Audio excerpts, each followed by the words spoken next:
60 দিনৰ ভিতৰত আমি ৰিজাল্ট দি আছোঁ এতিয়ালৈকে যিখিনি পৰা গৈছে। নমস্কাৰ বন্ধু-বান্ধৱীসকল, তৃতীয় আৰু চতুৰ্থ বৰ্গৰ 26,441টা পদৰ নিযুক্তিৰ বাবে এটা আছে ডাঙৰ খবৰ। তাত ৰিজাল্টৰ বাবে আছে এটা গুৰুত্বপূৰ্ণ খবৰ। যদি আপোনালোকে চেনেল নতুন তেনেহ'লে চেনেলটো ছাবস্ক্ৰাইব কৰি থৈ দিয়ক আৰু এনেধৰণৰ আপডেট পাবলৈ। তো কি ক'লে আজিৰ আপডেটত পৰীক্ষাৰ ৰিজাল্টৰ বিষয়ে তৃতীয় চতুৰ্থ বৰ্গৰ শুনক তেনেহ'লে। 60 দিনৰ ভিতৰত আমি ৰিজাল্ট দি আছোঁ এতিয়ালৈকে যিখিনি পৰা গৈছে।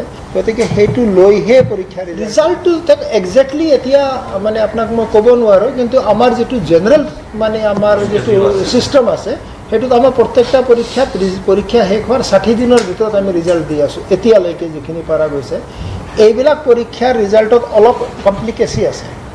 প্ৰথম ৰিটেন এক্সাম হ'ব, তাৰপিছত প্ৰত্যেকটাতে এটা আকৌ তেওঁলোকৰ টেষ্ট আছে, কম্পিউটাৰ টেষ্ট আছে, স্কিল টেষ্ট আছে, এইবিলাক আৰু এটা প্ৰক্ৰিয়া ইয়াৰ লগত সোমাই আছে। গতিকে সেই প্ৰক্ৰিয়াটোতো এটা সময় লাগিব। গতিকে সেইটো লৈহে পৰীক্ষাৰ ৰিজাল্ট হ'ব। ৰিজাল্টটো আল্টিমেটলি ডিপেণ্ড কৰিব গোটেই ৰিজাল্ট একেলগে কৰা, মানে ৰিটেন প্লাছ তেওঁলোকৰ স্কিল টেষ্ট আৰু ফিজিকেল টেষ্ট আৰু কম্পিউটাৰ টেষ্টবিলাক আছে, সেইবিলাকৰো পৰীক্ষা হ'ব চবৰে। সেই পৰীক্ষাবিলাক হৈ যোৱাৰ পিছত